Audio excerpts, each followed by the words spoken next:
So here we are continuing with the chapter The Enemy Part 3. We already know the previous part that this doctor is treating this patient who was an American soldier and prisoner. And both of them were really in a very difficult situation at this moment. Let's start with the next part. You will have to give the anesthetic if he needs it, he said. I, she replied blankly, but never have I. It is easy enough, he said impatiently. He was taking out the packing now, and the blood began to flow more quickly. He peered into the wound with the bright surgeon light fastening on his forehead. The bullet is still there, he said with cool interest. Now I wondered how deep this wound is. If it is not too deep, it may be that I can get the bullet, but the bleeding is not superficial. He has lost much blood. Now, Dr. Sadao wanted that his wife should give him anesthesia because he would be operating, nobody else was there to assist him. And she is really surprised at this point of time that she has to give that anesthetic. You know what is anesthetic? Because when a patient is being operated, anesthesia is given so that he don't suffer that pain. Because if he is going to suffer pain, obviously he is going to shake his body. So that's why he wanted her to give that, and he also told her restlessly. This impatiently means restlessly. He's told his wife that it's very easy enough. Now when his forehead was attached with that light which is used for operation, and he was busy in operating his wound because that bullet is inside that body. He wanted that bullet to come out of his body. That's why he's operating him. Now he wanted to see that this is a rock wound or suffered by the bullet. So he wanted to go for this bullet. It's not deep. It may be that I can get the bullet. He thought that this wound is not that deep. He can get this bullet out easily as he is an expert doctor. But this bleeding is not only on the surface. It is very deep rooted on the skin. So he is bleeding very much and lost a lot of blood. And when we lost blood, obviously our energy goes off. And this man is really suffering very hard. At this moment, Hannah choked. He looked up and saw her face the color of sulfur. Don't faint, he said sharply. He did not put down his exploring instrument. If I stop now, the man will surely die. She clapped her hands to the mouth and leaped up and ran out of the room. Outside in the garden, he heard her wrenching, but he went on with his work. The doctor is busy with his work, operating the patient, but no, for Hannah it was not a casual thing. For doctor it is a casual thing to operate a patient, but for Hannah it is not a very casual thing. So she was suffering that vomiting kind of feeling because she haven't seen such blood flowing out of the wound, and exactly he's operating on it. For a person like her, she was feeling that, and when she put her hand on her mouth and ran out of the room. And doctor cannot console his wife because presently he is doing an operation. So he heard that she is retching. Retching means a kind of vomiting. When we vomit, that sounds. He heard that she is doing that. It will be better for her to empty her stomach, he thought. He had forgotten that, of course, she had never seen an operation. Now he realizes that why he thought that maybe she is feeling that vomiting feeling, but he now realizes that she has never seen operation. That's why she is going through all this. But her distress, his inability to go to her at once, made him impatient and irritable with this man who lay like dead under his knife. Now the doctor's love for his wife. When our cared ones, they are going through some difficult times, we care for them, we console them. At this time, doctor felt that his wife is not feeling better. She is vomiting outside, but he cannot go to help her. Why? Because presently he is operating. So that made him impatient. That feeling that he is not able to take care of his wife at this moment, he felt very impatient at this point of time. Now, this man, he thought there is no reason under heaven why he should live. Unconsciously, this thought made him ruthless and he proceeded swiftly. In his dreams, the man moaned, but Sadao paid no heed except to mutter at him. Now, internally, he was feeling that this man should not live. He had that hatred as an enemy for this man, and at this unconsciously this moment he don't want to do it, but he become a little bit rude. Ruthless means he become a little bit cruel at this moment. He was not treating him like a patient, so he proceeded swiftly. He was doing his work very fastly, and obviously this man, because anesthesia was yet not given to him, he was feeling that pain. Even in his unconscious body he was feeling pain, and but Sadao was not paying any attention towards it, that he's feeling that pain of being at the time of operation. But only he muttered his few words. Groan, he muttered, groan if you like. I'm not doing this for my own pleasure. In fact, I do not know why I am doing it. He don't know why he is helping this man, but he is doing that. So he groaned that, he muttered that words. He don't feel like operating him, but he was doing it unknowingly out of humanity. The door the door opened and there was Hannah again. Hannah again came inside the place. Where is the anesthetic? She asked in the clear voice. Now Hannah was worried that anesthesia was not given to this man, and where it is. Sadao motioned with his chin. It is well that you came back, he said. This fellow began to stir. She had the bottle and some cotton in her hand. She know that she has to give anesthesia to this patient. So she went to that bottle. He only pointed out with his chin that there it is, kept anesthesia. So he came with it, and she tried to help, because he needed this time her help, because he's moving his body, and operation can be done with a moving body. It should be still. So, but how shall I do it? She asked. Simply saturate the cotton and hold it near his nostrils. Sadao replied without delaying for a moment the intricate details of his work. When he breathes badly, move it away a little. Now she simply said that you soak this little bit with cotton and put it near the nostrils so that he can breathe it, and he can be he could be done with this anesthesia. He could be in the better way he can operate him. And he was only saying it. He was busy doing that minute details. Operation needs very minute details of the cells, the nerves. They have to take care of everything. He was busy in doing that work. See, all these steps shows that Sadao was a very expert doctor. He's busy doing his work with a very detailed kind of detailing. He is doing his work, and at this, when he breathed badly, move it away a little. Now he also told his wife that if he started breathing badly, because more anesthesia can also not be given to a patient, otherwise he would have died, so you have to remove it. She crouched close to the sleeping face of the young American. It was piteous thin face, she thought, and the lips were twisted. The man was suffering. Whenever he knew it or not, watching him, she wondered if the stories they heard sometimes of the sufferings of the prisoners were true. They came like flickers of rumor told by word of mouth, and always contradicted. In the newspapers, the reports were always that wherever the Japanese armies went to, the people received them gladly with cries of joy at their liberation.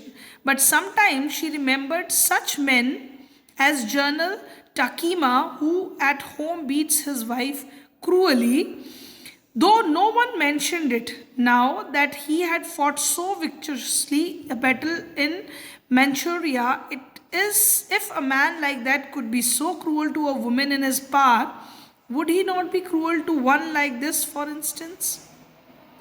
Now when Dr. Sadao was doing the operation, at this moment his wife was there. She was observing the man's face, and he felt that this young man, he has a very thin face, and she was feeling pity at him at this moment. Piteous face means she was feeling very pity at this man.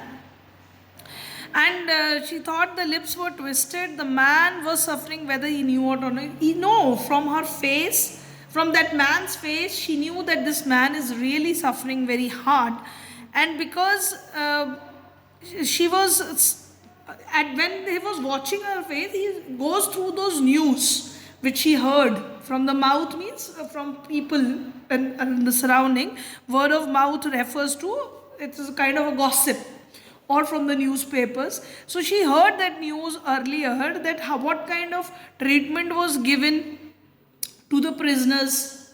No, that news came during the war. So she was remembering those things, and that they came like flickers of rumor. It's come as a flashback in his mind, that how these rumors were there, and they used to contradict that. They said that no, it cannot happen. That such kind of cruelty cannot be shown towards prisoner. They contradicted it. But at this moment, what they thought, what happened earlier, what the news they had heard, right in front of them, that how a prisoner of war is treated, because a prisoner of war is there in their house. She can see the condition of that man, and she even remembers that a journal, Takima, some news about this man. She also heard some news about this man in the newspaper, that he used to treat his wife very cruelly. So she remembered that if a man can be cruel towards his own wife, how cruel that man could be towards the prisoners of war. So she could only imagine that how this man would have been treated with the Japanese, how he was treated with the Japanese army. So she was watching his face and going through all these news in his mind. Okay? This thing happened.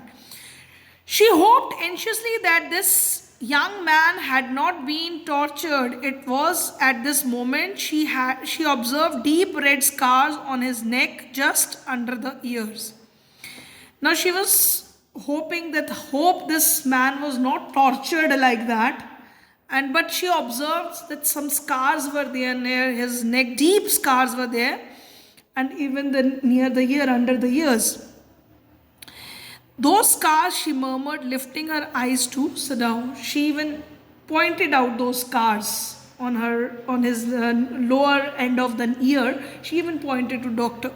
But he did not answer about that. At this moment, he felt the tip of his instrument strike against something hard, dangerously. Now he was busy doing his work. At this moment, he felt something hard in his instrument, and that was a bullet. It was near his kidney, very near to his kidney, dangerously near to his kidney. So these words tells us that this man is really very critical at this moment. All thought left him.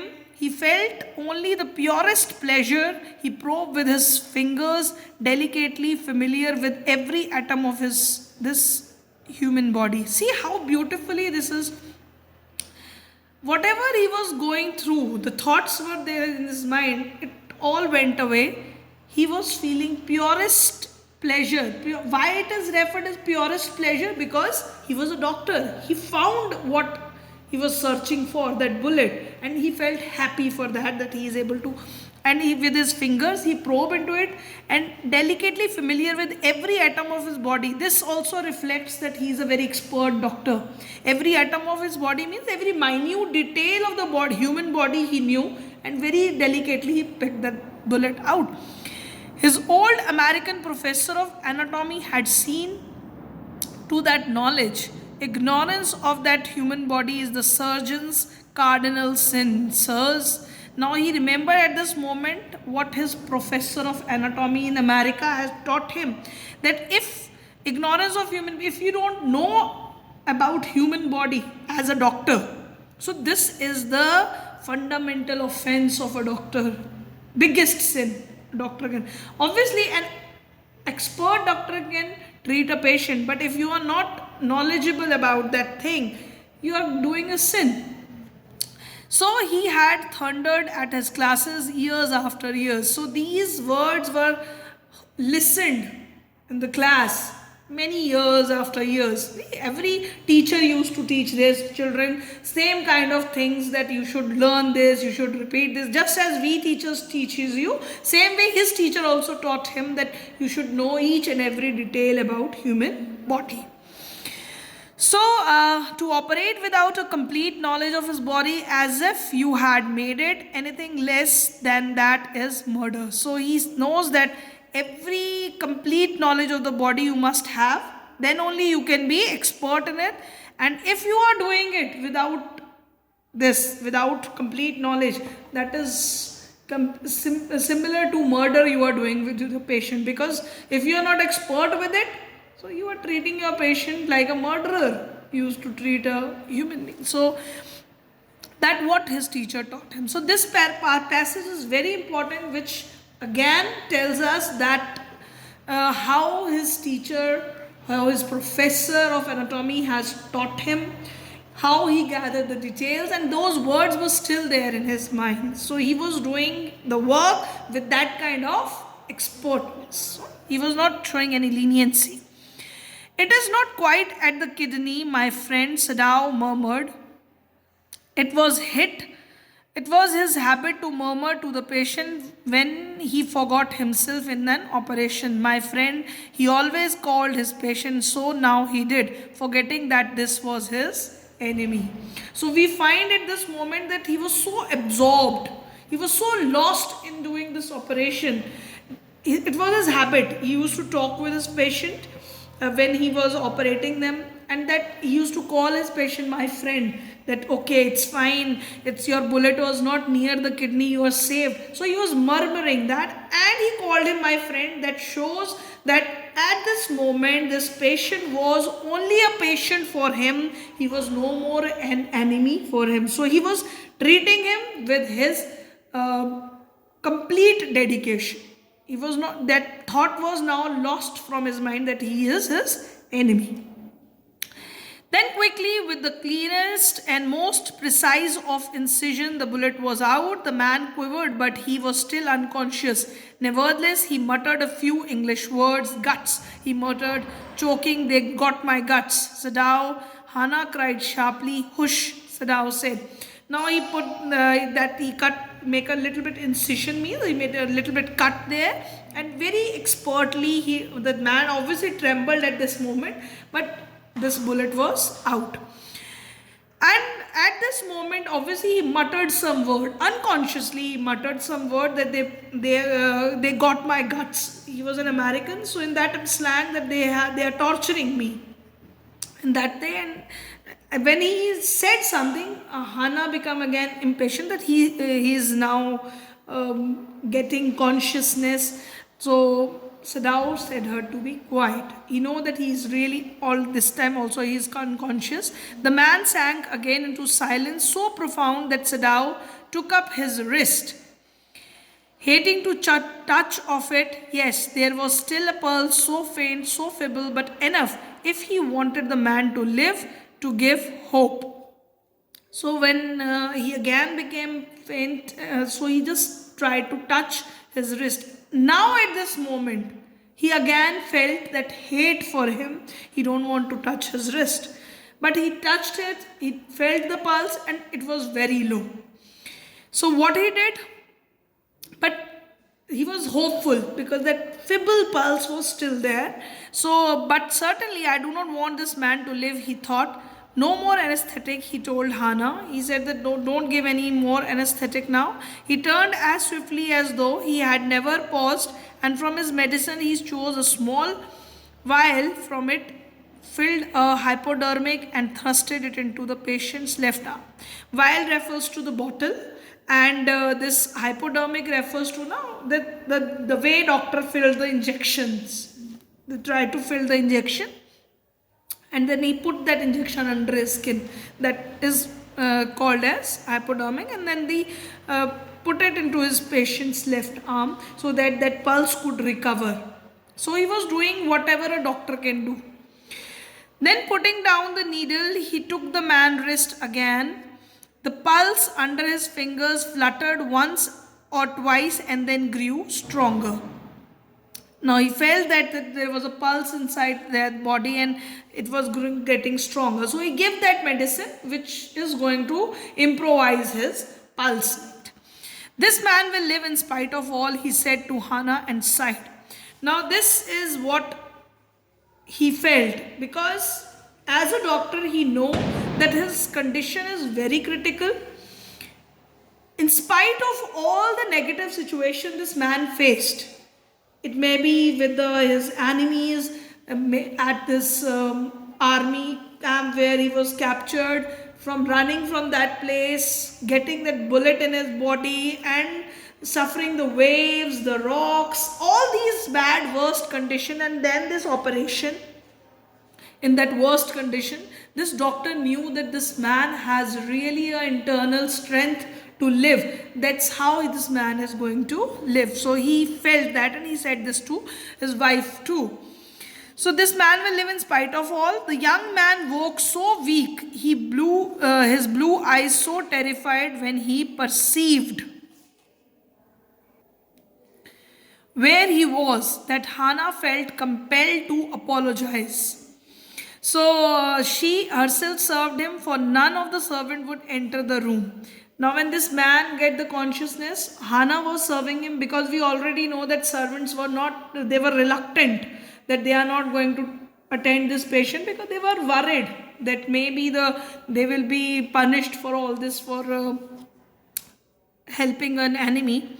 So when she came in the first time, she saw him summon his small strength to be prepared for some fearful thing. Don't be afraid, she begged him softly. How come you speak English? He gasped. I was a long time in America, she replied. Now when she came inside there, so he obviously was very weak at that moment. So he gained all his strength at that time, just sit down, so that he could talk to that woman. And when she asked in English, she was in Japanese, she talked to him in English. So he was wondering that how she is able to speak English. So she know that she was in America for so long. Now, but we can expect this. This man was feeling fearful because he was still there in a Japanese house. He know that he was a prisoner of war. So they are not going to treat him well. Then she saw that he wanted to reply to that, but he could not, and so she knelt and fed him gently from the porcelain spoon. He ate unwillingly, but still he ate. Now you will soon be strong, she said, not liking him and yet moved to comfort him. He did not answer. Now she fed him just to help him out. So, and she also talked that you will be gaining strength. And she only comforted him, though she didn't like him as an enemy, but she was helping him to gain that strength, feeding him like a patient. When Sadao came in the third day after the operation, he found the young man sitting up, his face bloodless with the effort. Lie down, Sadao cried. Do you want to die? Now when he was operated, third day this doctor came to just check him up. So he sit up, his face bloodless with that effort. Bloodless with this effort refers to the pale dull face, because that man does not have any strength, but still he was getting up to talk to the doctor. So the doctor even said that lie down, it is better. If then they questioned him, do you want to die, that you wanted to sit up? He forced the man down gently and strongly and exclaimed, examine the wound. You may kill yourself if you do this sort of thing, he scolded. What are you going to do with me? The boy muttered. He looked just now barely 17. Are you going to hand me over? For a moment, Sadao did not answer. He finished his examination and then pulled the silk quilt over the man. So he simply examined him. He just put the boy down in the bed. That shows the care of Dr. Sadao. And he was just 17 years old boy. And when this patient, this soldier questioned from Sadao that are you going to hand over me to this people of the army, so Sadao did not answer his question. Simply he just checked him and he just pulled the silk quilt over him. I don't know myself what I shall do with you. What shall I do with you? He said, I ought, of course, to give you to the police. You are a prisoner of war. No, do not tell me anything. He put up his hands as he saw the young man was about to speak. Do not even tell me your name unless I ask it. So the Sadao was very clear. He said that I don't know what to do with you. It is actually, he should hand it over to the police earlier also, but he had not done that. So he said that don't, but when this man was about to speak, he wanted to speak to Sadao, he just said him not to speak, because he said that unless I asked your name. So that shows that Sadao was a little bit indifferent also towards this man. He don't want to know about his details, who he was and from where he was. They looked at each other for a moment, and then the young man closed his eyes and turned his face to the wall. Okay, he whispered, his mouth a bitter line. Outside the door, Hana was waiting for Sadao. He saw at once that she was in trouble. Now this man turned his face towards the wall, and he could see that he was bitter line means his face was reflecting that he didn't want to know his name and all that. And Sadao come out of the room, and Hana was waiting for Sadao out there. Sadao, Yumi tells me the servant feel they cannot stay if we hide this man here anymore, she said. She tells me that they are saying that you and I were so long in America that we had forgotten to think of our own country first. They think we are Americans.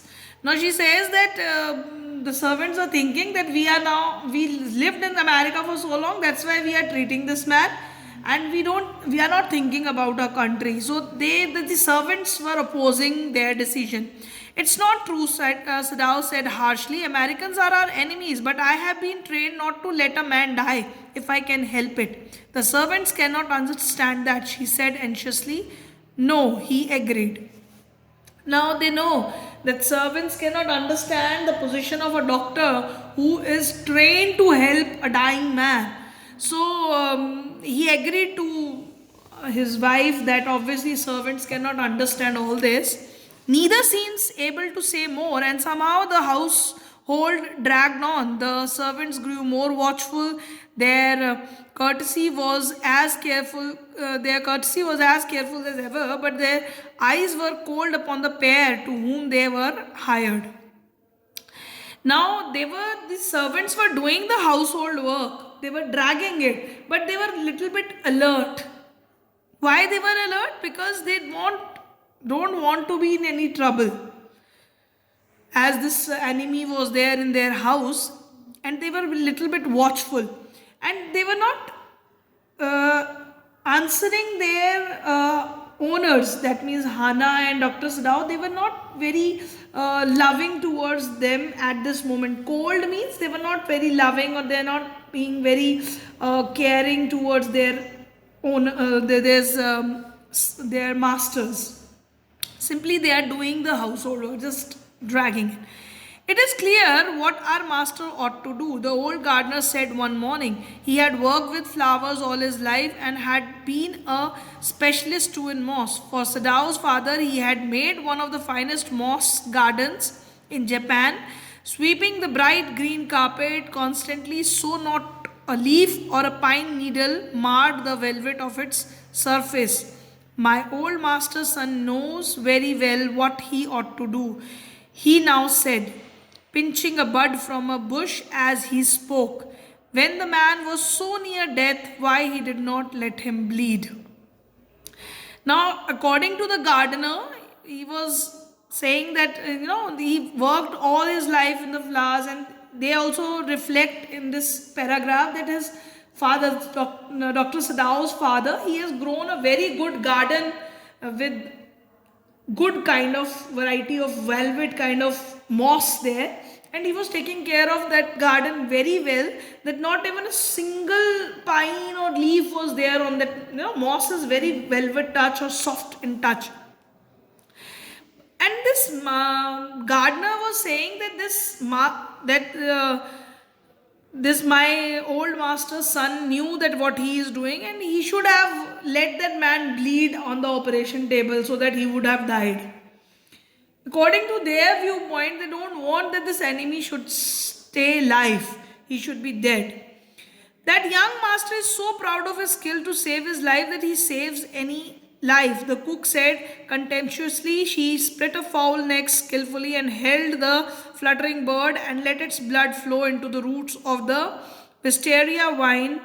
Blood is the best fertilizer, and the old gardener would not let her waste a drop of it. Now, this cook who was there, he said that I don't know why he is feeling very proud in saving the life of this man, and he split a fowl's neck skillfully. Cook used to turn the neck of the bird and they put the blood. And these steps, which a gardener was saying and this cook is saying, that shows their cruelty towards us. This how these people are cruel. And he also put that blood in that wine. Wine is a kind of a climber this is, and so he said that blood is very good fertilizer for the growth. That also reflects somewhere the cruelty of war, that if you wanted to be successful, if you wanted to grow, wars and cruelty is like a fertilizer to grow. So that also reflect the cruelty in the minds of common people like gardener and cook, who have no relation with war, but the kind of thinking they have for enemies as a war, right? So that deep thought is reflected in these talks. It is the children of whom we must think. Yumi said sadly, what will be their fate if their father is condemned as a traitor?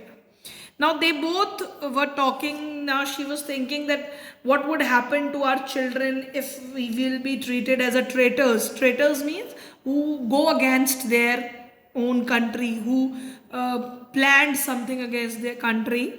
So what would happen to their children? So she was feeling bit worried for her children at this point of time. So we'll be doing till here only today. Mark it as traitor. We'll be continuing our lecture from the next part, that is fourth part.